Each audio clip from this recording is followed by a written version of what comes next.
Hi friends, நான் தான் உங்கள் செல்வகுமாரி. நாங்கள் வந்துட்டு சம்மர் ஒகேஷனுக்கு கோவா போகிறதுக்கு பிளான் பண்ணியிருந்தோம். ஸோ அதை பார்ட்டாக போட்டிருக்கோம். பார்க்கலாமா?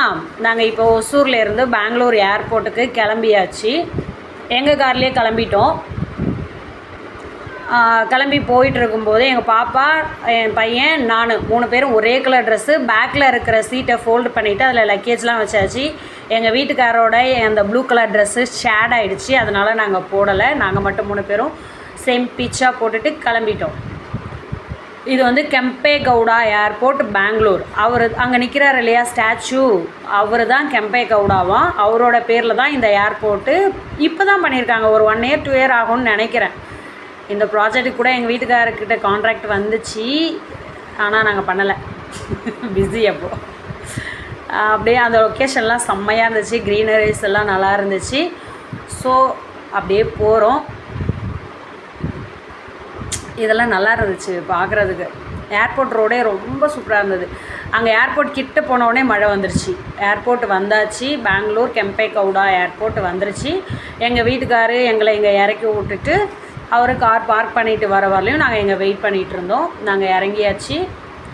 ஸோ இறங்கி எங்கள் வீட்டுக்கார் வரலையும் நல்லா ஜாலியாக லக்கேஜை பாப்பா அந்த பேக்கை நான் தான் ட்ராவல் பேக்கை இழுப்பேன், எனக்கு ஆசையாக இருக்குது அப்படின்னு சொன்னால், சரி இழுத்துக்கோ அப்படின்னு கொடுத்தாச்சு. என் பையன் வீடியோ எடுத்தான். அப்படியே ஜாலியாக இங்கேயே உட்காந்துருந்தோம். எங்கள் வீட்டுக்கார் கார் பார்க் பண்ணிவிட்டு வர வரலையும், கார் பார்க் பண்ணவே 3 கிலோமீட்டருக்கு அந்தாண்ட தான் வச்சுருந்தாங்களாம். ஸோ பார்க் பண்ணிவிட்டு அங்கேயே 2-3 ஸ்னாப் எடுத்துகிட்டு ஸ்டில் எடுத்துகிட்டு கிளம்பியாச்சு. போய் அந்த ஓரமாக ஒரு கட்டையில் உட்காந்துட்டோம். அப்படியே ஓரமாக உட்காந்தோம். என் வீட்டுக்காரரும் வந்துட்டார். எங்களை கூட்டிகிட்டு கிளம்பிட்டார்.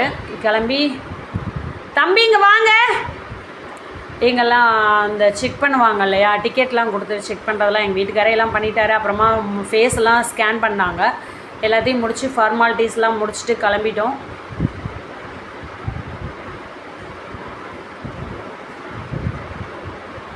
இன்ட்ரெஸ்டிங்காக இருந்துச்சு எனக்கே, ஏன்னா பசங்க கூட போகும்போது அங்கே போய் வெயிட் பண்ணிகிட்டு இருந்தோம். எங்கள் வீட்டுக்காரும் தம்பியும் லக்கேஜ் எல்லாம் பேக் பண்ணுறதுக்கு போயிருந்தாங்க.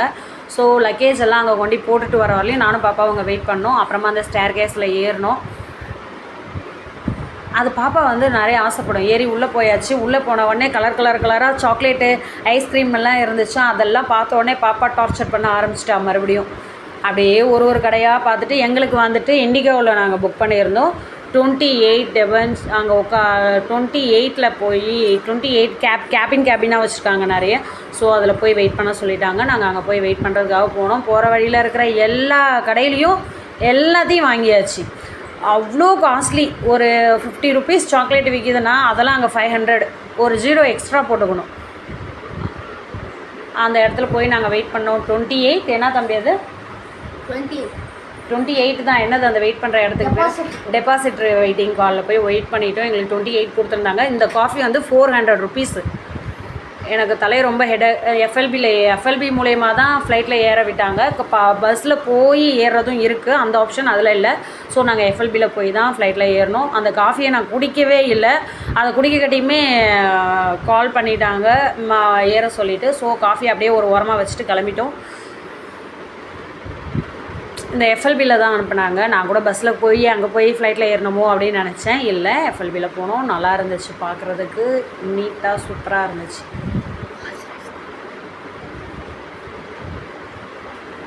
இங்கே போகிறதெல்லாம் வீடியோவாக எடுத்து கொஞ்சம் லென்த்தாகவே வச்சுட்டான் தம்பி. ஸோ நல்லா இருந்தது இதெல்லாம் பார்க்க. சரி நானும் அப்படியே வச்சுட்டேன். ஃப்ளைட்டுக்குள்ளே ஏற போகிறோம். சைடு வியூ எடுத்தாச்சு. செக்கிங் போகிறாங்க. உள்ளே நின்றுட்டு உள்ளே போயிட்டோம். போன உடனே எனக்கு 21ADன்னு 21CD நினைக்கிறேன். கார்னர் ஜன்னல் சீட் ஒன்று கிடச்சிது. அதில் பாப்பா, நான் அந்த சைடு 21ல். 22DC எங்கள் வீட்டுக்காருக்கும் என் பையனுக்கும். ஸோ தம்பியும் விண்டோ சீட்டு சைடில் உட்காந்துக்கிட்டான். ஸோ ரொம்ப நல்லா இருந்தது. பாப்பா ஜாலியாக என்ஜாய் பண்ணிச்சு. என்ன மம்மி இப்படி இருக்குது ஃப்ளைட்டு, பஸ்ஸு மாதிரி இருக்குது, எனக்கு பிடிக்கவே இல்லை அப்படின்னா. அதுக்கு என்ன பண்ணலாம் அப்படின்னேன். சரி போய் கார்னரில் உட்காந்துட்டா. அவளும் விண்டோ சீட்டில் போய் உட்காந்துட்டா. நானும் ஓரமாக உட்காந்துட்டேன். பாப்பாவை கேட்டேன், பப்பு எப்படி இருக்குது, ஹவ் இஸ் ஃபீலிங் அப்படின்னு கேட்டேன். நைஸ் ஃபீலிங், சூப்பர் அப்படின்னு சொல்லி இப்படி 2 பேரில் காமிச்சா நல்லா இருக்குன்னு சொன்னால்.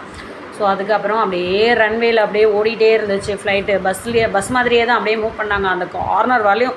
இதுவே 10 நிமிஷம் போச்சு. அதுக்கப்புறமா டேக்கப் ஆச்சு. போய் டேர்ன் பண்ணி திரும்பினதுக்கப்புறம் தான் டேக்கப் ஆச்சு ஃப்ளைட்டு. இண்டிகோவில் தான் புக் பண்ணோம். ஸோ அப்படியே மேலே வியூ வந்துட்டு ரொம்ப நல்லா இருந்துச்சு. அப்படியே எடுத்துகிட்டு நான் ஃபுல்லாகவே எடுத்தேன். நல்லா இருந்தது. பசங்களை வந்து நான் இப்போ ரன் ஆகும்போதெல்லாம் பசங்களே பார்த்துருந்தேன் அவங்க எப்படி எக்ஸைட் ஆகுறாங்க அப்படின்னு சொல்லிட்டு. பாப்பாவும் தம்பி ரொம்ப எக்ஸைட்மெண்ட் நிறைய இருந்துச்சு. ஸோ மேலேருந்து ஏர்போர்ட் வியூ ரொம்ப அழகாக இருந்துச்சு. அதனால் அப்படியே எடுத்தேன். ஃப்ளைட்லாம் குட்டி குட்டியாக போகுது பாருங்கள், சூப்பராக இருந்துச்சு இல்லை, நல்லா இருக்குல்ல. இது எல்லாத்துக்கும் மேலே இந்த வியூ எல்லாம் மேலே இருந்து பார்த்துட்டு பாப்பா வாவ் மம்மி நைஸ், வீடெல்லாம் குட்டி குட்டியாக இருக்குது, சூப்பராக இருக்குது, ட்ராயிங் பண்ணுவோம்ல பேப்பரில் அந்த மாதிரி இருக்குல்ல, சூப்பராக இருக்குது மம்மி வியூவெல்லாம். வியூன்னு சொல்ல அந்த வீடெல்லாம் குட்டி குட்டியாக ட்ராயிங் பண்ணுற மாதிரி இருக்குது அப்படின்னு சொன்னால். அப்படியே நாங்கள் இறங்கிட்டோம். கோவாவில் போய் என்ன ஏர்போர்ட்டு தம்பி அது? மனோகரா ஏர்போர்ட். அங்கே போனோம். அங்கே இன்டர்நேஷ்னல் ஏர்போர்ட் தான். அதில் தான் நாங்கள் இறங்கினோம். இறங்கிட்டு அப்படியே அங்கே ஒரு ரெண்டு ஸ்டில் ஃபோட்டோஸ் எடுத்துக்கிட்டு அப்படியே கிளம்பியாச்சு. அப்படியே கிளம்பினோம். கேப் புக் பண்ணியிருந்தோம். அது என்ன ட்ராவல் தம்பி? டூரிஸ்டா ட்ராவல் நீட் அப்படின்னு யூடியூப் சேனலில் சொல்லியிருந்தாங்க. அதை பார்த்து தான் நாங்கள் புக் பண்ணணும்.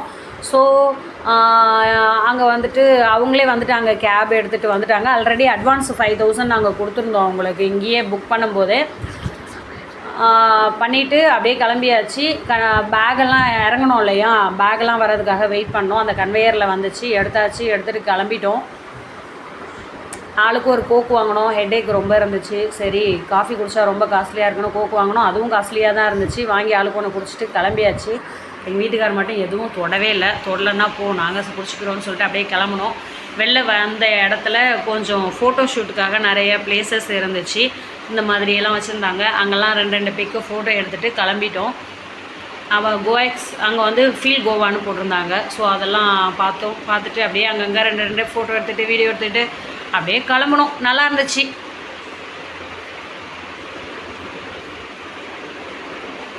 பாப்பா ஆட்டம் இறங்கின உடனே பயங்கரமாக வாயேன் இங்கே வாயேன் அங்கே போகாத இங்கே வா கோஎக்ஸ்ன்னு அங்கே இடம் வந்து ஹாட்டின் போட்டு வச்சுருந்தாங்க. அங்கே பசங்க 2 ஃபோட்டோ, நான் 2 ஃபோட்டோ, எங்கள் வீட்டுக்கார 2 ஃபோட்டோ எடுத்துக்கிட்டு இந்த மாதிரி நிறைய சீனரிஸ் எல்லாம் வச்சுருந்தாங்க. அங்கெல்லாம் தம்பி பாப்பாவெல்லாம் விட்டு கொஞ்சம் வீடியோஸ் எடுத்தோம். அப்படியே எடுத்துகிட்டு அவங்களுக்கு நல்ல மெமரிஸ் இல்லையா, ஸோ அவங்க அதை வந்து இன் ஃப்யூச்சரில் பார்க்கும்போது நல்லாயிருக்கும் அப்படின்ட்டு கொஞ்சம் அங்கங்கே எடுத்துக்கிட்டோம். இந்த வயசுலேயே நாங்கள் எங்கெல்லாம் கூப்பிட்டு போனோன்னு காமிக்கலான்னு. ஸோ நல்லா இருந்துச்சு. அப்படியே கிளம்புனோம். கேப் வந்துச்சு. அங்கே வந்து ஃபீல் கோவான்னு போட்டிருந்தாங்க. ரொம்ப அதை வந்து ஜூம் பண்ணும்போது பிளர் ஆகுது. ஸோ ரொம்ப தூரமாக இருந்தது. ஸோ அப்படியே வந்துச்சு. கேப் ஏறி நாங்கள் போனோம். இங்கேருந்து ஒரு 15 நிமிஷம் தான் எங்கள் ரெசார்ட்டுக்கு போனோம். அந்த பால்ம் ரெசார்ட் தான் நாங்கள் புக் பண்ணது. அது வந்து டால்ஃபின் சர்க்கிள்னு சொல்லிவிட்டு அதே அந்த டால்ஃபின் சர்க்கிள்கிட்டயே இருந்துச்சு.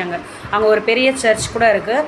ஸோ போய் இறங்கும்போதும் லைட்டாக மழை தூரிச்சு. ரிசப்ஷன் போயிட்டு பேலன்ஸ் வந்துட்டு பே பண்ண சொன்னாங்க. பே பண்ணிவிட்டு ரூம் அவங்க வந்து நிறைய வெரைட்டிஸ் காமிச்சாங்க. நாங்கள் இந்த ரூமை எடுத்துக்கிட்டோம். ஓகே சொல்லி இந்த ரூம் தான் நாங்கள் வந்திருக்கிற ரூமு. பாத்ரூம் தான் ஃபஸ்ட்டு நான் போய் பார்ப்பேன் எப்போதுமே. ரூமு எல்லாமே நல்லா இருந்துச்சு. ஏசியெல்லாம் இருந்துச்சு. பின்னாடி பேக் டோர் வச்சுருந்தாங்க. அதை நான் ஓப்பன் பண்ணல, நைட் டைம்ங்கிறதுனால. நாங்கள் போகிறதுக்கு 8:30 என்னமோ 9 ஆகிடுச்சு. ஸோ அதை பின்னாடி வந்துட்டு ஒரு பால்கனி மாதிரி வச்சுருக்காங்க, துணிலாம் காய வைக்க. ஸோ சரக்கடிக்கிறவங்களுக்காகலாம் அந்த பால்கனிலையும் 2 சேர் போட்டிருக்காங்க அடிக்கிறதுக்கு. ஸோ இங்கே அதை முடிச்சுட்டு அப்படியே வெளில வந்தோம். ஒரு ரெசார்ட்டுக்கு வந்துட்டு இங்கே வந்துட்டு ஒரு ஹோட்டலுக்கு வந்து சாப்பிட்டோம். அது ரொம்ப அழகாக இருந்தது. நேச்சர் சீன் எல்லாமே, மூங்கில் கீத்து. அங்கே வந்து கரண்ட்டும் டிவி ஸ்பீக்கர் மட்டும்தான் கொஞ்சம் வேறு மாதிரி, பாக்கியெல்லாம் நேச்சராக ரொம்ப அழகாக இருந்துச்சு. மூங்கிலாலேயே எல்லாமே பண்ணி நேச்சர் சுற்றி ஒரே மரம் செடி கொடி. ஐபிஎல் ஓடிச்சு. அப்படியே பார்த்தோம், சாப்பிட்டோம்.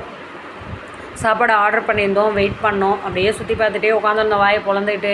ஃபஸ்ட் டைம் இல்லையா, வாயை பொழந்துட்டே பார்த்தோம் எப்படி இருக்குது அப்படின்னு. ஆனால் செம்ம ஹாட்டு. போய் இறங்க அப்பா பயங்கர, சென்னையை விட பயங்கர ஹாட்டு. என்ன சாப்பாடு வரப்போகுது, எப்படி இருக்க போகுது நாளைக்கு அப்படின்றதெல்லாம் மைண்டில் ஓடிச்சு. அங்கேயும் 2 ஃபோட்டோ எடுத்துகிட்டு